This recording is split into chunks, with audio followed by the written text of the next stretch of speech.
Yo, yo, yo, Nothing's Normal podcast. It's your host, Spittinks, back at you with another episode. Before we start today's episode, we're going to shout out the sponsors. Shout out to GBA.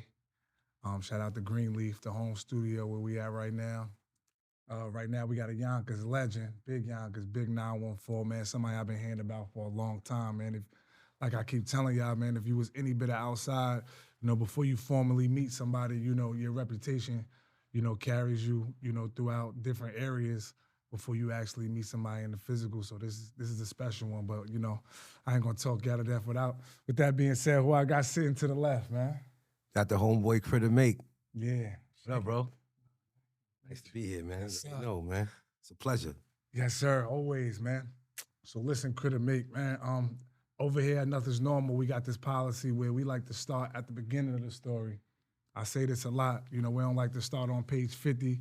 We like to find out, about, the different things people went through prior to us hearing about them or their career paths or the choices that they made through life. So we like to start in the beginning. So with that being said, man, where you from, Critter?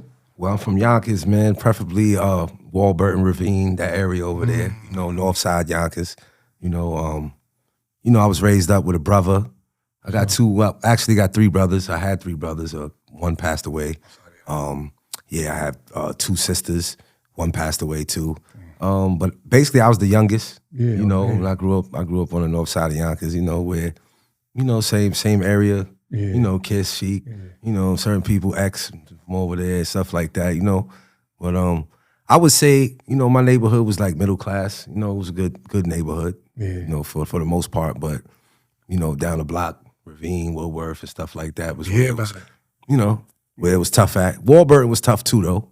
It was tough. Those some legendary areas. I can't really tell how old you are from looking at you, man. You age well. Freaky, man. What era did you come up? Would you say, I'm not gonna go 80s, but 90s, millennials, what was your era coming out there, time frame wise? Well, my era, the time I was outside, I would say the purple tape era. Ooh. Mobb Deep, infamous era. Yeah. Speaking from people from my era that might could relate to that. Yeah. Onyx, Buckshot Shorty and shit like that. Oh yeah, it's before me. It's 90s. Yeah, rap. Definitely 90s, mid-90s and stuff like that. Okay. As far as Yonkers, what was the household looking like? Was you raised, both parents, auntie? Oh yeah, mama? I was blessed, because my father's Puerto Rican, so okay. Yeah. I was blessed to be raised by both sides of the family. My father was there. He was very active in my life. He was there. So I had a mother and a father. My mother was like, that was like my homegirl. She used to take me everywhere. It took me great adventures to the fair, to, just took me everywhere. My mom's from Harlem. My pop's from Harlem. Of course, he's originally from Puerto Rico. He came over here. My dad's from, Jefferson Projects, and my mother's from Forster, and they met, and then they moved to the Bronx. Then they had my brother, then they had me. But growing up with two parents was great. Mm-hmm. It was great for me. But I would say my mother played an integral role in raising me more than my father, because my father was just the one that used to enforce things. He should just sit back and be like, "Yo, tell him to do this and do that." So, and she was the active one, the more active one. Yeah. Do you speak fluent Spanish? No, but I understand Spanish and I speak a little bit of Spanish. I speak enough where I could get by. Yeah, they won't be able to dish you on the low or line you up in Spanish. You know how it goes. Yeah, nah, they can't do that. They can't, unless they speaking some new futuristic slang or something. You know what I mean? But they can't hit me with the tiggities and all the iggities and the tiggities and all that. I know all that, you heard? You know what I'm saying? Yeah. Like, coming up in that household, what are some things you used to do growing up, man? Yonkers, big. Y'all got a lot of entertainers, a lot of musicians. Was rap something that you took serious as a kid? Did you play sports? What's some things you got into? Yeah, man. Well, first thing first, my mother was very very adamant about me going to like summer camp and things like that. So you might be surprised, people might be surprised, but I used to like archery. When I was a little kid, I was very young. I used to like archery. We went, it's actually a camp, I believe it's in New Rochelle.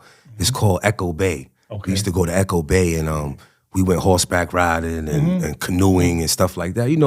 typical stuff that, you know, in our neighborhoods that they call white boy shit. Absolutely. You know, but I just enjoyed doing things like that. I enjoyed going to camp and, you know, catching fish and cooking my own food and stuff like that as a kid, as I wasn't even a teenager yet. But, you know, then I got into Taekwondo, karate, and then you know, at the age of 13, I started boxing. Then I got into North Yonkers football. Okay. We played football, Pop Warner football. I was very good at that. Yeah.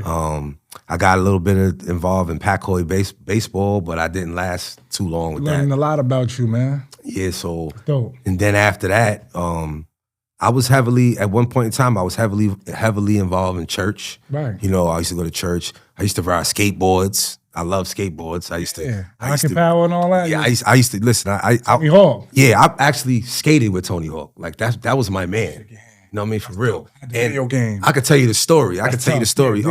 So what happened was, I used to skate. You know what I mean? I used to skate, and I used to take skating serious, like I take music serious. Like I had a deal and all that. Yeah. They used to have a skateboard company called Dead End, which was ran by a guy named Vinny from up in Nyack, New York. Wow. And he signed me, you know, with me and along with a guy named Eric Eggers from Valhalla. Right. Valhalla. Yeah. Then they had a skateboard shop in White Plains, which is close to here, it's actually it's in Elmsford, I believe. It's over there by where McDonald's is at and TJ Maxx and stuff. Okay, so yeah, that's technically could be considered White Plains. That's on Central Avenue. Exactly, Central Avenue. Called Sports Boutique. Okay. So this guy named Henry, a Vietnamese guy, he loved me so much. He gave me a deal. So, you know, they called it sponsorships back then. So long story short, I used to do a lot of skateboard contests and stuff like that. I used to skateboard in Brooklyn, Queens, Staten Island, Pennsylvania. We used to go everywhere skateboarding, right? Yeah. So one day we were skateboarding in the Brooklyn Banks. Yeah. And Brooklyn Banks is actually located at the last stop on the 4 train, the Brooklyn Bridge. Okay. So now we were skating at the Brooklyn Banks, and you know, a couple of guys showed up. One of them was Tony Hawk. Damn. And we was just like, yo, and then I went up to him and I was like, yo, what's up? You know, my name is Critter. And he gave me a pound and a hug. And we started skating. And he just was doing his thing. And then all of a sudden, these guys from down the street, I don't know, I think somebody said that's Lower East Side. I'm not sure. It's like down the street from the Brooklyn Banks. Yeah. They came and they started a big fight. And we all fought them. We had a big gang fight. It was crazy. Wheels everywhere. Tony Hawk, believe it or not, Tony Hawk ain't no punk, man. Oh, so he got busy? He got busy with us too, man. Oh, shout out to Tony Hawk. No security, none of that. See, people don't know. Skateboarding is like gangbanging, back then. Yeah. I mean, so we definitely had the camaraderie. We was brothers. Yeah. And it was fun. I used to have fun with that, man. But you know, eventually the sad part of it is, like, I admit that I kind of let the hood influenced me. The community, for sure. To stop doing it. I was so good at it. Yeah. And then, you know, years later, I found out how lucrative it was and how people, it's not about the money. I did it because I loved it. Right. But I would have made a lot of money if I would have stuck with it. It's a different type of lane. There's different lanes in them type of sports. We just want to basketball, football, basically want to get basic, you know. Yeah, definitely. I love football. I love basketball. You know, I have friends and I played that very well. I had opportunities with that, but I really love skateboarding. And then I would say, to go back to your question, I didn't forget the question too. Yeah, sure. So go back to when I wanted to start rapping. Well, it was around the time I stopped skateboarding. My dad, you know, he gave me a Super Cat record. And I played the Super Cat record and I just kept listening to the beat. I think it's called Dolly My Baby or something. I'm a hip hop guy, but it's like fuzzy for me. The beat be like boom, boom, boom, boom, boom, boom, boom, boom, boom. Maybe Kitty Land. And I just started freestyling. I know. Yeah. You know what I'm saying? So yeah, bro. So I just started freestyling. I started liking rapping, and then you know, one of my favorite rappers was KRS-One. You know, Big Daddy Kane. I used to always try to rap like them. Yeah. So yeah, then I just started rapping one day, and then I just never took it seriously until, I don't know if you heard of the brother named T. Waters. Rest in peace. No. That's the other Waters. Okay, so yeah, T. Waters. This is Tony Minor Block with a guy. Yeah. That's Waters from the other. I've been out here a minute. T. Waters. T. Waters is actually he's actually my little brother from Yonkers too. He's Bart's cousin. Bart from Yonkers. Okay. Yeah, Bart from Yonkers. It's Bart's cousin. Yeah. He had a deal with Jermaine Dupri too. Okay. He was signed to Social Def and all that. He's actually the one that got me to start rapping. Like, so what was the situation? You had in the cafeteria? Was it? nah, the situation was he lived on Warburton. I used to always go to his house. His aunt, you know what I'm saying? Shout out to Rhonda. I was in love with her. Yeah. She used to rap. She had a deal with Jive Records too. Her name was Drama. Yonkers, crazy. Yeah, so I used to like her. So I used to always go to the house. His mom, shout out to his moms, Robin, all of them. We used to always go to his house and just do bad shit, throw shit out the window, do crazy stuff. Yonkers shit. So he used to rap. He was good with rapping and shit. So I'm like, yo, they had a talent show coming up. So he's like, yo, Critter, be in the talent show. I'm like, I'm not no rapper. He's like, yo, you freestyle though. So I'm like, all right, whatever. So his aunt, I asked her to write a rhyme for me. She wrote a rhyme for me. And I did it. We won second place. But ever since then, I used to get her to help me write rhymes. Do you remember the rap? Trash. Okay, yeah. Trash. Okay. Yeah. What year was this? I can't even say it. This is like 92. 90, damn. Yeah, 93. 3 years old. Yeah, like 93. Like, right? And then around that time, we was definitely, see, rap was different back then. We used to go to the record labels. We used to go to Priority Records. You had to though. We used to go to Penalty. Like certain records, we went to the actual to the record label and try to get deals. Yeah. We actually did something in front of Fat Joe back in the days, like when he first came out. So this is a long story. They had Sweetwaters back then where artists I heard of that spot. Yeah, artists would perform, and we did a lot of talent shows, a lot of performances. We did good, but that's how it was. But that's how I started rapping from him, and we formed a group called Black Rage, and then we just, Now, I want to, before we touch into your music, I want to just touch on two points that you made. What was it originally you said you wanted to be? I can't even pronounce it. When you said when you was younger, what you wanted to be when you got older. You said you wanted to be something arbitrary. I don't want to misquote what you said. You was like, yeah, originally when I was young, before you got into the skating. Archery. Oh, archer. Yeah, archery. That's important because archery. We get people, a guitar story, and they read our book at page 50 and go from 50 till now, and information like that will shock them. Because like I said, I can identify with that because when I was a kid, I wanted to be a veterinarian. No doubt. You know what I'm saying? So the average person who know me would be like, what? A veterinarian? Hell no. So I that's what Nothing's Normal is about.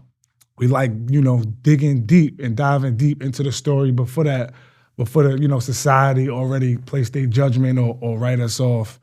And also, as far as the skating, what's your favorite trick, man? The ollie and all that? Yeah, I do all that. I used to, I used to frequent, my thing was just doing daring and crazy stuff. Like, I take credit for this. Everybody, hold my 914, all my White Plains, dude, what up? All my White Plains dudes, stand up. Listen, I'm to blame, me and a couple other people, that when you in White Plains and you see handrails and you see curbs with spikes on them and stuff like that, and you see handrails with certain, like they got guards on them. Yeah, that's because of me, because I used to jump up on the handrails and slide down them. You did that shit in the game. And I used to mess up all the sidewalks, the curbs, like slide on them. Those are called like tail slides, nose slides, stuff like that. So we used to do that. We used to actually like terrorize White Plains with the skateboards, man. We get low. They got this place out here called the Underground. We used to skate in there. We used to skate in Fisher Park. This was my stomping grounds for skateboard, White Plains. You know what I mean? So, I take credit to that. The youngest don't strike me. You can really do too much skateboarding. Yeah, nah, you could. I mean, I got a few situations out there. You could, but because of me, they got a lot of signs, no skateboarding signs out there. Damn. Skateboard bar out. That's tough, man. So I appreciate it. I just want to shed some light on that, man. They be trying to dehumanize us and call us criminals and things of that nature. We like the same shit. Y'all like, man. We just want to have fun, be different, and have fun, man. That's all, bro. They think we just watch. Usually people like us, people like us, man. That's into different things, man. Grow up to be great, man. I like that phone case too. Yeah. Well, thank you, man. Yeah, it's the Paisley. It's the Paisley. Yeah. As far as your music, there's a lot of rap stars from Yonkers, I would say. Probably around, your generation, or at least the 90s. Y'all produced a lot of talent from singers, the rappers, mainly the rappers. Are there any, legendary ciphers you was a part of back in the 90s?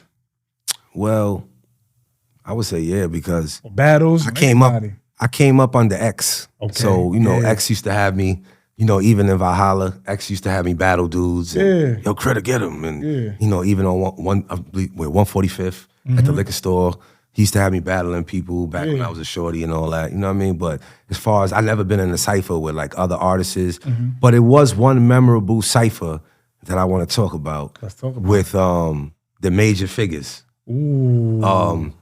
Dutch and Spade. Yeah, I remember that. Dutch and Spade. Yeah. It was wild. But this is before them though. This is before they even got a deal. Okay. This is like 90, I would say like maybe Rocky Rock. 97, 98, or something like that. They came to Yonkers. Because a lot of people don't know this, and I'm going to say this. Yeah. A lot of artists back in the 90s had to come to Yonkers first. Yeah, Cassidy. Yeah, they had to come to Yonkers first to get their feet wet because that's where, you know, in 914, that's where we all at. That's where all the lyricists in the town. You got to get through here first. You know, like people don't know, like Snoop, Corrupt, all them people, they came to the square. They came to Yonkers and battled X, and X killed all of them. You know what I mean? Like, so they don't know, like, X killed Jay-Z, they don't know. X was killing everybody. But, you know, just like a lot of Yonkers dudes too, though. But, you know, I came back from Brooklyn one day from the studio. I seen Dutch and Spade, and I believe a couple other the major figures, because it was like 8 of them. Gilly the Kid, and Bianca, and what's the big dude? Ab Lava. See, that was It was a bunch of them. But I know Dutch and Spade personally though, because we got it on. Yeah. So when I got out, they was rapping. I was getting it with them. Then they did the double team thing with me. They got me, you know what I mean? They got the crowd and all that. It was deep. Then I caught them like a week later. I caught them on Locust. You know what I'm saying? By myself. all over the town. Yeah, they was over. So I caught them on Locust. I battled them again. I won. I got them. You know what I mean? But that was a memorable. Yeah, that was a memorable rap thing for me, because Dutch and Spade, they fired. You know what I mean? They developed into good artists. You know what I'm saying? 100%. One of them is locked up, I heard right now. You know, free the guy, but I don't know. Yeah. You know, but yeah, that's about it though. Yeah. You know what I mean? As far as what was I about to say? The name Critter, man. I always wanted to ask you, man, how'd you get that name? Somebody gave you that name, or did you give yourself that name? Yo, that name came from my grandfather. Oh, yeah? Rest in peace. Yeah, my grandfather, I was born, this is the story. I was born and he was there. So when he seen me, he was like, he told his daughter, my mother, he's like, yo, he looked like a little critter. He's like, yo, we gonna call him Critter.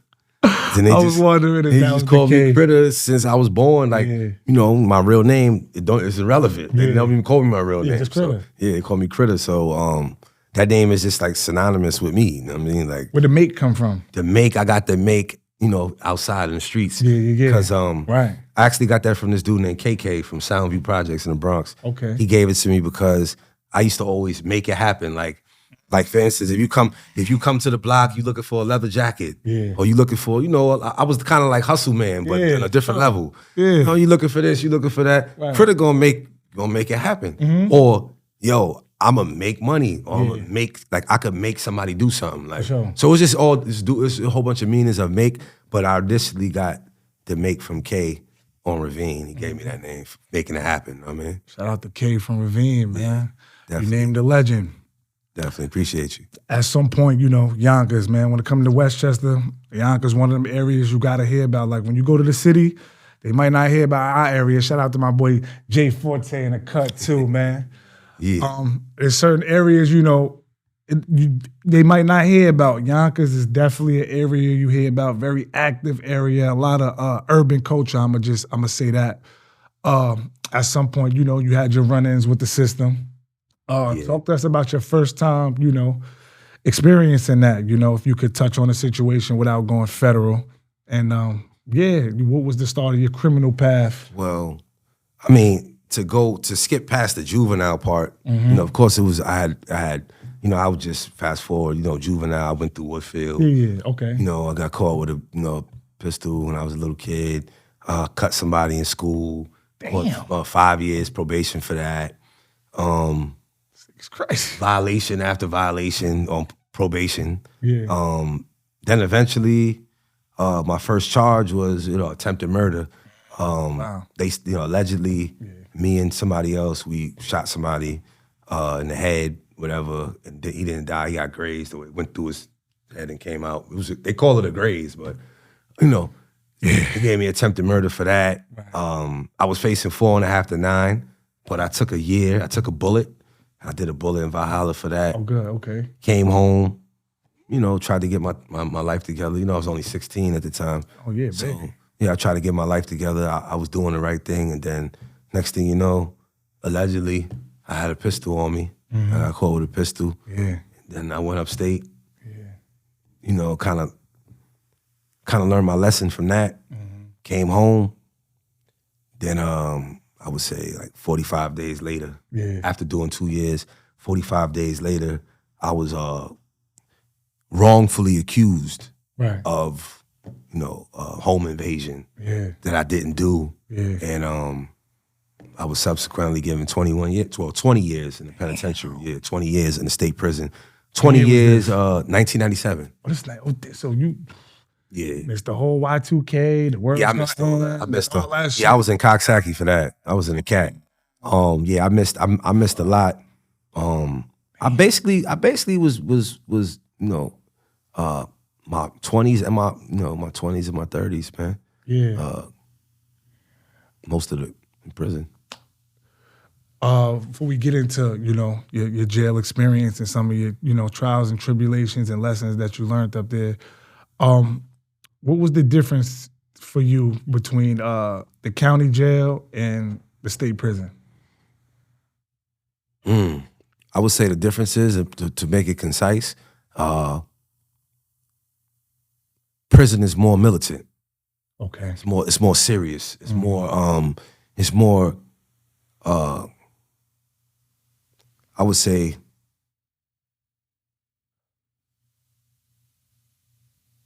you got to be on your A game in prison than in the county. The county is a little bit more slower than prison. But prison is still slow in a militant way. You get what I'm saying? Things are done a little bit more meticulously. Like, but in the county jail, it's like a little bit more loose. Like I could get it with. But then, you know, I want to give it up, but in some prisons it's a little loose like that too, though. You know, like say we hear about it. Of me. Yeah. But that's the difference though. The militants, like it's more militant. You know. As a fan of the Dallas Cowboys, that's how we gonna code that. As a fan of, you know, the Dallas Cowboys, talk about that bus ride up when you know, like, okay, yeah, I'm on my way up there. You know, talk about that mindset. There's a lot of young brothers who, you know, that's a struggle. That really, it's a level of pressure I couldn't even imagine. Personally, for me, I wasn't even thinking about that. Like I was just thinking about like, yo, I was real stuck and adamant with getting an appeal. Okay. Like, cause everybody kept putting this shit in my head, like, yo, you're gonna get appeal bail. So that's all I was really worried about. I wasn't worried about like who's who, what's what, none of that. Cause to be honest with you, I could give you my first account. Well, you don't know, but when you first go up to prison, you go to downstate first. Yeah, of course. You get processed. Yeah, you get processed. You take your shower. You get your DIN number. You get your Chuck Taylors. You get all your, you know, your clothing and stuff like that. Then you go to your facility. My first facility was the CAT. You know, the infamous Coxsackie, aka Gallery. Gladiator School. Yeah. So now when I went there, as soon as I walked in, I see two dudes get cut. I'm like, oh shit. And I'm looking in the yard. I see another dude coming with his face, holding his face. Another guy with his head wrapped up. So I'm like, yo, I'm really in Gladiator School. Like, yo, but you know, I came ready. I came prepared. I got mine too. Because I already knew what type of time they was on there. Yeah, so so to answer your question, I just was ready. I wasn't thinking about that, but I was ready for it. I was ready for whatever. The gangs, the religions, all that trying to press me, the phone situation. I was already prepped up for that because I already had a cousin that was in there. I asked you that. Yeah, he was already in there. He already, you know, briefed you on that. Briefed me on, yo, this is what's going on. Yo, this is what's what. Blah, blah, blah. So I didn't know I was going there, but I just so happened to go there. So when I got there, I already, you know, it was already known. Like, I'm here. Talk to us about your first physical encounter, because like I said, in our culture, you know, your reputation carries you, you know, sometimes, because, you know, there's a lot of false propaganda people put on people's names, but, you know, I'm somebody who heard a lot about you over the course of my life, different situations, different scenarios, very active, you know, so, you know, just take us through your first encounter when you said, you know what, this is what it is, and was there ever a point where, you regretted anything up there when you just felt like you had enough? You by yourself. That's just. It's a few. I'm not gonna lie to you. Like I'll give you one incident. This was like, you know, I'm being honest with you. I had so many physical, and It's hard, I would have to look at the tickets. How much time did you do?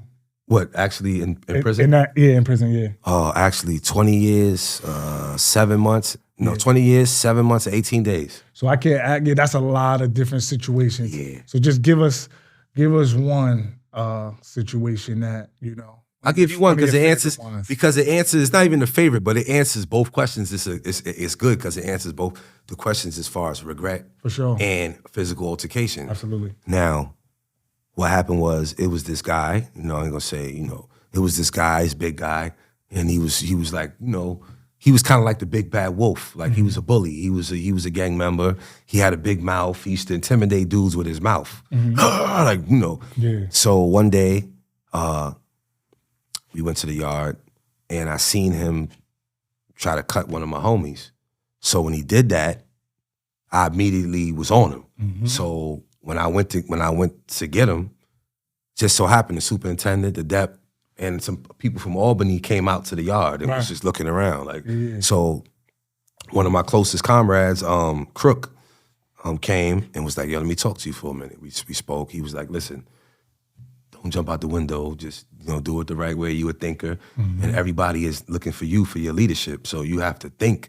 If you jump out the window, you know what I mean." So anyway, long story short, you know, I wind up, you know, I wind up getting it on with this guy. He tried to cut me. I was quicker, and I cut him first and stabbed him and stuff like that. He wind up telling on me, and I wind up getting more time in prison for that. Wow. You know, he went to court pointing me out and all that. So my regret was, dang, I could have just punched him in the face, but I mean, even though he had a weapon, but I still could have, you know, I'm trained. I could have disarmed him. I could have beat him up still without using a weapon, and then I wouldn't have caught more time in prison. And also, now though, to be honest with you, now that I'm older and more mature, you know what I mean, and I'm gonna be honest with you, if I could have talked to the brother without hurting him or doing anything physical to him, I would have did it. You know what I'm saying? So that's the regret I have. Because it's not always, you don't have to always resort to violence, because when I did do what I did to him, he basically didn't even really give me a big fight. I thought he was, because he was this big guy, this big tough guy, but he wasn't. You know what I mean? So that's what and then I would say this too, to give the viewers, you know, the youth and even other people that might face things like this, sometimes it doesn't have to be violence. You know what I'm saying? It doesn't have to go there. You could talk to a person. Well, a lot of people don't know how to communicate. I'm starting to notice, like, you know, we have a hard time expressing ourselves, and we feel like we less of a man if we talk it out. We feel like, you know, especially I would imagine in an environment like that, your exterior is everything, I guess. You know, a lot of people don't even want to take the time to get here because you just feel like, you know, it's especially in the 90s though. See, the system is different now. In the late 90s, the mid 90s, early 2000s, it was basically no talking. Like, it's just straight action. You know, nowadays you could probably talk because the penalties are more crazier now. You know, well, you know, I heard, you know, the populations up there is growing. It's a lot different from what I'm hearing now. You hear, you know, it's a lot of more active people, you know, repping their team, and the temperature then cooled down a little bit. From what I heard, I'm hearing, you know, of course it's still, you know, I'm not up there. I mean, you know, everywhere I went, you know what I mean? Everywhere I went, I advocated, you know what I'm saying, peace, you know what I'm saying, between the you know, the two sides and stuff like that. But then there was some places where it wasn't no peace. It was, yo, you got to go, or we had to go. So it was on, you know what I mean? So what are some stops? What are some of the spots you stopped at on your tour up there? What's some of the spots you was in up there?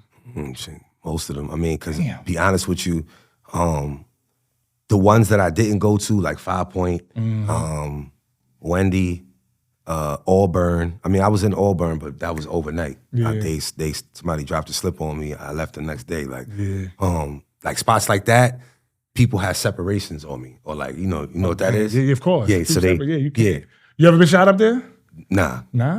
Old 20. Never. No. Nah. I got scratched like a little nick. You know what I mean? But I mean, I'm not trying to be cocky or nothing, but I do the shooting. I don't get shot, you heard? Like, so up there spin can. And I I don't got a beard. I ain't had no scars, man. Yeah. And I've been in a lot of gunfights. Yeah. You know what I mean? So what's some of the household names you've been? I mean, we know, we know the names, the Tank Heads, the this one, the that one, the Blue Boys.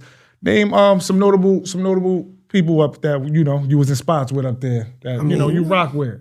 A lot of people. I mean, I'm definitely AZ. You know what I'm saying? Imperial AZ, Frank White. Yeah, I heard about him. Trigger Happy. I don't know. A lot of people they forget about Trigger Happy. Trigger Happy.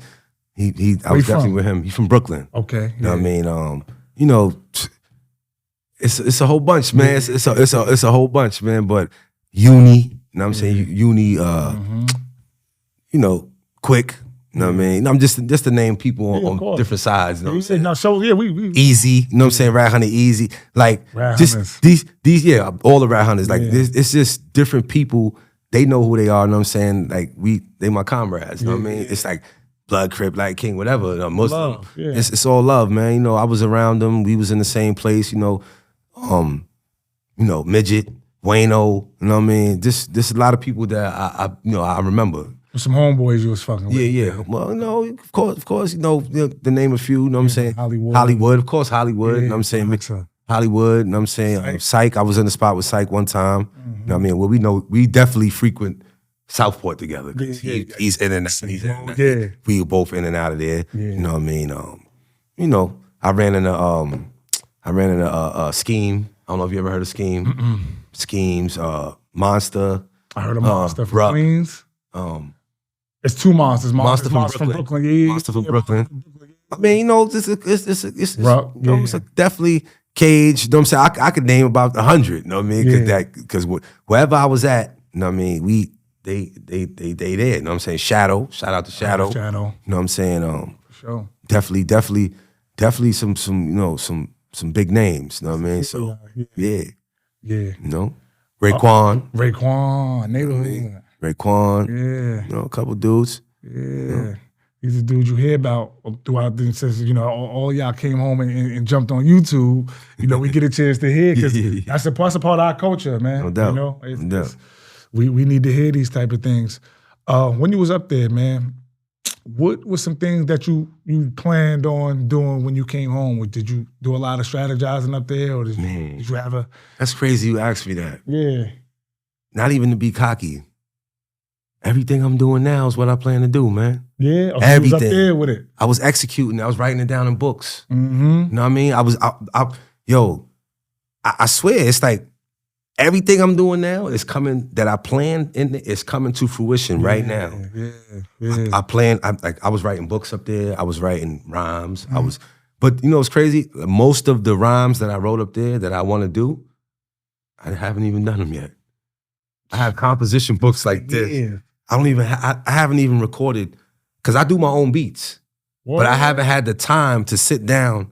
I have all the beats and all that program in my head for my songs. I haven't had the time to either sit down with somebody. Shout out to Skywalker Dutch too. We plan to do that. We're gonna do that one day. I'm gonna sit down with him and we're gonna just. You got locked those Fruity Loops. That was the shit, man. Yeah, I used to make beats on keyboards. You know what I'm saying? On Casios and all that. So yeah, damn. But, I always said, one of them, I wanted a son. I got a son. Yeah. I want my own business. I got my own business. I got 2 businesses. For sure. I got, I wanted to do the rap thing. I'm doing it. Yeah. The one thing I'm doing that I never said I wanted to do though is act. I can see you doing that. Doing some acting now. So, I'm doing some acting. Peacock or something that. Tubi. I can see you lit. He said Peacock. I fuck with it. Like I fuck with his energy. I can really see you being like a Malcolm or something like that. Yeah, nah, definitely. Definitely. I do it. Yeah, I can see you doing that. That's dope, man.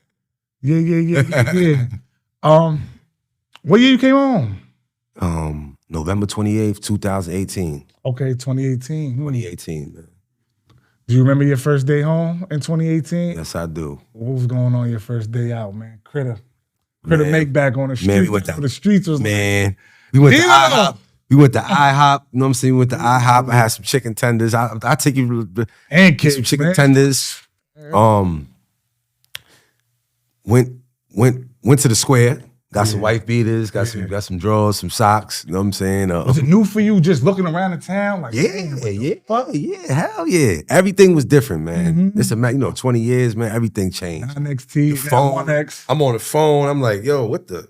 You know what I'm saying? I'm on the Android first. Yeah. Then like days later, I'm looking at iPhone and it was amazing, man. It was amazing. It just, I was just happy to be free, man. I didn't even really go outside like that same day. I stayed in the house. Still programmed a little bit, like kind of like. Nah, I was just strategizing like what I want to do because that's what I used to do up there. I used to, before I even go anywhere, I sit in that cell and I say, today, what am I gonna do today? All right, I'm gonna go work out. I'm gonna go do back, shoulders. After that, I'm gonna watch this show. I'm gonna go hit the bag at night. Because that's all I used to do is just hit the bag all day and night. Like this, I love boxing. I was worried about that though, people watching you and all that. That'd be my own thing. I don't care because you know what? I went through that. I went through that with the COs. The COs used to always tell me, yo, you're dangerous. We gotta take you down. I said, listen, I'm not hitting the bag. Yeah, I'm not hitting the bag to impress you or to scare people because actually you have people nuts that see you doing that and they be like, I want to see if it work. Absolutely. Try you. I'm doing it for my health, and I'm doing it to stay ready. Yeah, stay ready for boxing war. coach too. That's crazy, man. That's what I want to do too. That's one thing I didn't do yet, but I want to get into that. Yeah. I want to teach kids how to box. For sure. Because up north, let me tell you one of the things I used to do. He was there with me too. Yeah. I used to take Smiley. I used to take dudes. You would have to come to me, but people that know me, they know that not only am I a philanthropist, but I'm a coach too. Like I'm a life coach, I'm a boxing coach, all that. But I don't tolerate bullying. Yeah. You know what I mean, that's one of the reasons why, I do what I do. But now, some guys used to come to me, yo, man, the gangs, they ganging up on me, man, in the house, and they took my food. And I'm like, word? So you want me to teach you how to fight? Yeah, man, I'll pay you whatever. Now you don't gotta pay me, I'm gonna teach you how to fight. I take them, I train them. They go back to that dorm. They start whooping dudes. Like we had one dude. My nigga Diamond from Force teaching Lil Leon how to fight and all that. We had one dude. That's tough. I taught one dude from Harlem. He could fight already, but he just didn't know how to fight multiple people. Polished them. I taught him. I gave him everything I had. Where though? Like where you? In front of everybody. Well, it was slick. I do it slick. He hit the bag. I tell him, I used to have him running drills. Like I can't give up my game. Yeah, for sure. I used to have a drill where it was so slick where I'll be hitting the bag, he'll be doing the drill, but the way how he's doing the drill, he's on the handball court. Close to the handball court. And I'm gonna tell you, he's practicing his left hook. So that's what we was doing in the line. So that left hook is what put two of them down when he fought him. Bing, bing. Yeah, he put two dudes down. And then they came to me now, yo, why you teaching these dudes how to fight? Fight though. Why you teaching these dudes how to fight? Because y'all bullying them. Yeah, that's whack. Let them now. You scared to give them a fair one though now, right? Yeah. Yeah. So I used to love doing stuff like that. You know what I mean? It's fun. Okay, so was that one of the things you did? Like, how do you lose hope, man? To be even sentenced. Like, what was that feeling like, man? I mean, when Snoop Dogg at his trial, I remember that as a kid vividly. Like, the sigh of relief when the judge said not guilty. So to hear the opposite of that, it's like, what the? It was fuck? like, yo, it was like, damn. to have my mother right there. My friends was there, my godmother, my uncle, to just see their expression, because I turned around, they behind me, I'm facing the judge. So when they found me guilty, I couldn't believe it because I was actually innocent. And I use that word actually innocent because they have this thing now, it's called actual innocence. It's a Hamilton case. We actually utilized that case to get me back down to court and everything. And the person that actually did it came and confessed, said he did it. They still ain't let me go. So, but he looked at your jacket, your transcript, and said, yeah, they was like, nah, he didn't do this, but you did all these. He's trying to protect this guy. He's his childhood friend and stuff like that, making things up. But I'm not gonna lie to you, man. It felt like the worst feeling in the world, man, because, then to go back in that bullpen and then have to go back to Valhalla, knowing you innocent. I mean, I didn't eat for like 2 weeks, man. I almost died. I was I wasn't eating nothing. I was just drinking water and eating chocolate and shit for 2 weeks. And well, actually, what brought me back at the time was 1998. I was listening to Clue. Okay. Remember Clue used to come on the radio? I was young. Yeah, I was listening to Clue, and Styles P and Kiss was on there, and Chic, and actually it was Styles. He was like, that freestyle. Nah, he didn't even. This before they even rap. Oh, shit. I just blew trial maybe a week, maybe a week and a half. Yeah, and they was on there, and Styles was like, yo, yo. Shout out to my man, you know what I mean? My man just blew trial. He didn't say my name though. He was like, yo, my man just blew trial. Yo, I know he going through it, whatever. And then Kiss was the one that interjected. Was like, yo, CRITTERMAKE, you know what I'm saying? Yo, we love you, whatever. That kind of gave me like, it gave me a little spunk back. I'm like, you know what? I'm gonna take a shower. I took a shower. I wasn't taking showers or nothing. I was down in the dumps. I was sleeping on the floor. I could fit. I was denying all, I had a couple of girls coming to see me. I was denying their visits. It's over. I didn't want to really, I wanted to live. I never ever been suicidal, but I would say more so homicidal. Like, kill me. I just want to kill you or kill me, like type shit. Like, I don't care, especially with the COs. Because that's where you got that feeling like, okay, fuck y'all, I'm out of here. Then you got to see them on the way back in. Whew. Yeah, man. So, I don't wish that on.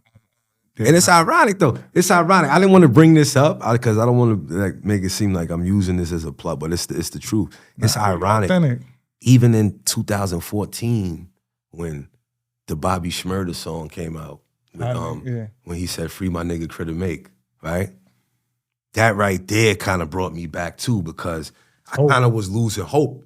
At the time, I was like, man, I ain't never getting out. We still love you out here. You know what I'm saying? Like, he like, yo, I spoke to him on the phone. He like, yo, I just shouted you out on the biggest song in America. I'm like, what song is that? Like, I didn't know who these dudes was, Bobby Shmurda.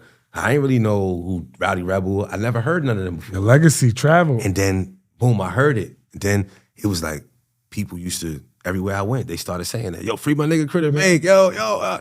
Then it got bad though, because then people start wanting to rap for me and all that now and shit like that. I'm in the mess hall, like, yo, come on. I'm wilding. Ready for the pancakes, man. Same like, raps. They coming to me in the mess hall, like, I'm like, man, whoa. I mean, I already had clout, but that kind of gave me more clout with other people that I really never dealt with. Big critter down, man. Yeah, they wilding. They was wilding off that. But, salute the Kiss for that. You know what I'm saying? Styles too. Yeah. It's my boys and all that. You know what I mean? But, yeah, man, it was hard. It was hard just dealing with being innocent and getting so much time, especially at a young age like that. Did you cry? But not right there. Yeah. I'd have cried. Days later, I did though in the cell. I did. You know what I'm saying? But because I really thought I was never gonna come home. You know what I mean? Yeah. So even 20, man, that's a dark tunnel. Man. Yeah, like I tell people that now. At the halfway mark is 10. Yeah. Now I look at it, I'm like, yo, I walked on that. I walked on 20? Yeah, I walked. It was quick. But when I look Fire department with 20 years and you can retire? This nigga look 20 years. I walked on that. I was wilding. Ooh, this boy different, man. I walked on that. Alone, man. I was in there working out. Listen, I went through like one stage, I would say, shout out to Lil Chewy too, my man Lil Chewy from Long Island. I went through one stage up north where I quit. Like I stopped rapping. I gave up. I didn't want to take a shower no more. I was just, I didn't want to work out. I don't blame you. I just wanted to die. Like I just wanted to, let's get it on. Let's like. Bring the chair in here, man. Yeah, I've been through so much shit. I'm talking about wars, fights with the COs, fights with dudes, gangs trying to kill me, everything. And I never gave up then. Yeah. But I just got to the point where I'm like, yo, I hurt my back. I used to work, I used to be crazy. I hurt my back bad, right? I just went to the box for a cutting that I didn't do, but I wind up saying that I didn't do it, so they let me out. But while I was in the box, I caught more time for some other stuff.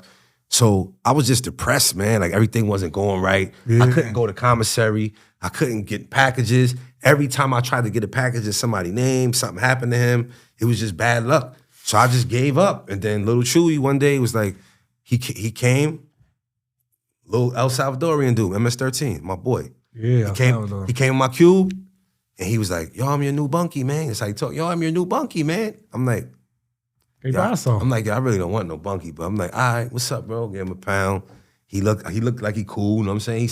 I like his vibe. He like, yo, they call him. He like, yo, I'll be back. He said, yo, I got food in the locker. You hungry? Go get something to eat. He left his locker open and left. I'm like, yo, he official. Like, he 18 years old. Genuine. I'm like, all right, he leaves, comes back. He like, yo, you get something to eat? I'm like, nah. He's like, come on, bro, take something to eat. He gave me something. I was hungry. I was starving. Yeah. But I didn't know I didn't want to ask. Yo, no. I'm used to having, you know what I'm saying? So he pulls out a pad. Starts writing a rhyme. So I'm like, yo, nigga, you rap? He said, Pitbull, yeah. He said, yeah. So he started rapping. So I said, oh, you got a little bop with you. I said, but nah, why don't you say it like this? He said, oh, that do sound better. He said, yo, bro, that's wordplay. You got wordplay. He said, you rap? I said, I used to. He said, let me hear one of your old raps. So I hit him with one of my old joints. So he was like, yo. He was like, yo. He was like, nah. He was like, nah, you're going to help me. You're going to help me. Yeah. So I started helping him. And then eventually, he's like, yo, why don't you get on the song with me? I said, bro, I don't want to rap no more, bro. He like, nah, you gonna get on the song. I got on the song with him. Next thing you know, we had 7 songs. We in the bathroom. Yeah. We had the yard rapping with dudes. We back at it. We got a little group. That's my little bro now. That's a fact, yeah. Look, he lift my spirits up. I got Cool and Dre. I get a package in his name. Commissary, send money to his account. We lit now. Everything lit. Locker full. We good. We rapping. So he brought me back. He even helped me like adapt to the new generation. Cause I ain't gonna lie, like a lot of you old dudes is miserable right now. They don't know how to adapt to the young generation. So what I did was I just said, you know what? I told my man, I said, let me hold that Sign to the Streets. Cause he used to always Dirk joint? He used to always offer me that. Yeah. Yo, I'm telling you, Critter, you're gonna love this tape. Yeah. I don't wanna listen to no new singing, rap, none of that. I don't wanna hear it. Yeah. I got my own style. I don't want it to influence my style. He let me hear Sign to the Streets 1. Yeah. I loved it. Yeah. And ever since then, I switched my style up. I opened up more as an artist. Like I started rapping different. That's dope, man. And then that's how, you know. Motivated by the young boys. Yeah. That's important, man. I just touched on this. You know, a lot of the older generation, they hate on young boys. And it's like, I don't see what for. No, let's not. Start with the youth. Yeah, they expect respect, but then, you know, they don't show it. So, because it's a disconnect between the generations, which, you know, final 2 questions, man. As far as a musician, I know you see what's going on in New York with the New York drill and, you know, the state of hip hop. And I mean, violence was always in hip hop, but now it's like intensified. Like it's crazy. You know, what's your opinion on the current state of New York rap, man? And you know, what's your goal by still pursuing it? As far as like, you know, what's your thing? You mean my opinion? Your opinion on the state on the rap scene on the rap in scene New York? Yeah, especially with the young generations, with you being a little older. All right. To be honest with you, I like what they doing. I love New York. People could criticize New York all they want, but New York got their own sound. It's their own drill sound. Like how they rap with the deep voice and all that. I love that. I just don't particularly listen to it all day, but if somebody's playing it, I could bounce to it a little bit. You know what I mean? But it's good. I like that music. Yeah. As far as the rap scene though, like as far as these DJs trying to extort artists like me and other artists to pay them money to play our music on they show or whatever, or for these little hole in the wall showcases they got. Yeah, you know, for these. I seen you touch on it. Yeah, who wants to be the next Hot 97 and all this other stuff they got going on or whatever? I don't like that because I'm from the era where DJs, if they liked you, they will play your stuff, or if you meet them in person. Now these dudes, they're not even accessible like that. And if you do meet them, they scary. They running from you. Oh, wait, hold up, one minute. And they, you know, I see a lot. It's Critter, cuz. They're like, oh. Yeah, they scary. So I don't like that part of hip hop as far as New York and as far as nobody and radio. Cause to me, you know, I got an album called Too Nasty for the radio. I don't really care about the radio. But if we have more radio support out here as far as New York, right? And let me break it down for you. A lot of people don't know this, but everybody always say, yo, Hot 97, Power 105, all they play is down south music. For years it's been like that, right?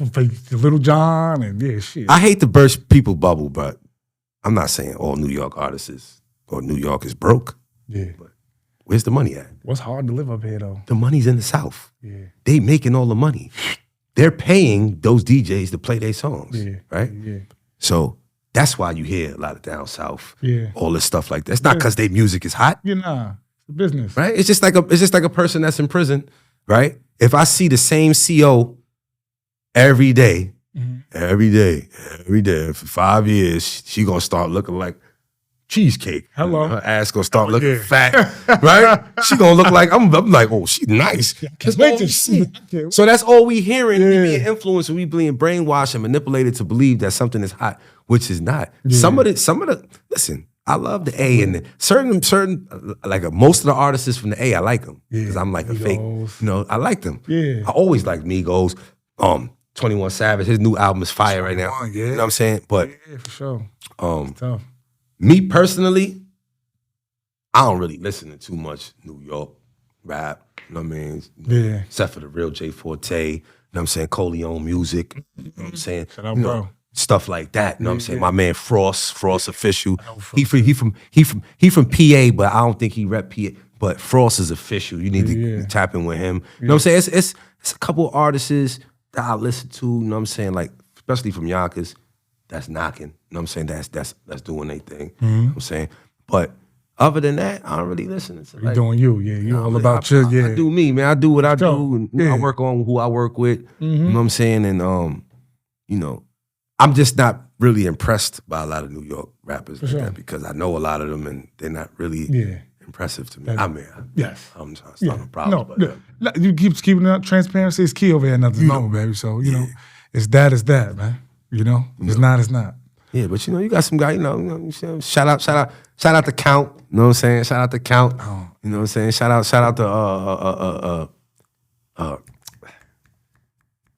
to Hattie Racks. You know what I'm saying? Certain people. You know what I'm saying? Certain people, man. You know what I mean? So my man Inf. You know what I'm saying? My man Inf from Brooklyn. You know what I'm saying? Suicide Inf. Couple dudes, man. Preem. My man Preem. It's a lot of artists. Free Nitty Kane, you know what I'm saying? You know how that dude. Yeah. I like that. I like that, man. Stand on, who you fucking with, man. Yeah, You definitely. gotta shout these niggas out, man. Fuck these Definitely. niggas, man. Yeah, definitely. Definitely, man. Tupac. But all these guys I'm naming, those really get busy though. Yeah. Like, but they might happen to be my comrades, or we might be somebody who I'm cool with. But these dudes, if you go check their music out, they actually make good music. Like, and they need a shot. Like, it's like it's other. Like, no offense to no artists from out here, from Yonkers or my hometown, but it's like, it's other artists out here that's nice. That get busy. You know what I'm saying? Then you got certain, I'm not gonna lie though, you got certain people in the way though. Like, I'm gonna be honest with you. Cause there's no excuse. It's like, I did almost 21 years, right? If I show you my catalog.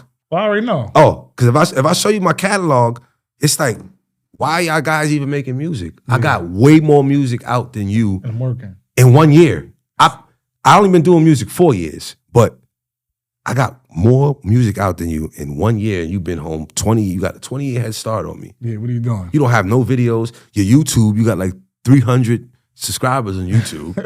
I'm already past the 1,000 mark. Like, I'm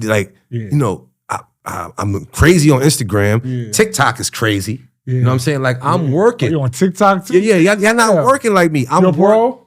No, I'm off. Oh, you're off. Okay. Off parole. Y'all make sure y'all go pick up that Off Parole too. That's the homeboy Nitty Kane album right there. Off Parole, fire. Go get that. Free Nitty Kane. For sure. As we wrap it up, man, let them know, what's your plans, man? 2024. You told us off camera some endeavors that you plan on getting yourself involved in, man. Where to follow you? Let us know what's going on with CRITTERMAKE, man. CRITTERMAKE. First of all, I want everybody to subscribe to my YouTube channel at The Homeboy CRITTERMAKE, DAHOMEBOY space CRITTERMAKE, right? Make sure you subscribe there. It's going to be a lot of content, a lot of stuff going on there. CRITTERMAKE on Instagram, CRITTERMAKE on TikTok, CRITTERMAKE on SoundCloud. I just dropped a new mixtape, Smut Tape 3. I have 3 series. I have Smut Tape 1, Smut Tape 2, Smut Tape 3. I just dropped them. For your information, I just dropped Smut Tape 1 and 2 right back to back. Yeah. Over 10 songs, 12 songs, 13 songs. Smut Tape 3, I just dropped it last week. It has that hit banger on there, Back It Up featuring Nate Blanco. I say smut tape. How you coming, man? Smut Freaky. tape. Just Freaky Deaky. freaky shit. Freaky Deaky. Honeycomb hideout shit. Where you record that Ask me at? about that. I gotta come back and talk about this. The Smut Lord. I'm CRITTERMAKE, aka the Smut Lord, aka the Blue Lion. But we're gonna talk about the Smut Lord real quick. I'm glad he's my friend, man. Smutty gang, you heard? Smutty gang. You know what we do. If I say so, yeah, you say you good. Smutty gang. Listen. Smutty gang is just a group of individuals who just, I would say, we might be hypersexual, we might be freaks, but we express ourselves. Shout out to Big Drip Shug. What's up, baby? So what we do is we just express ourselves. You know how we not closet freaks. You get what I'm saying? Outside. Fuck it. We in the skate park. Smutty gang is about it's just about expressing yourself sexually and not like it's like some people.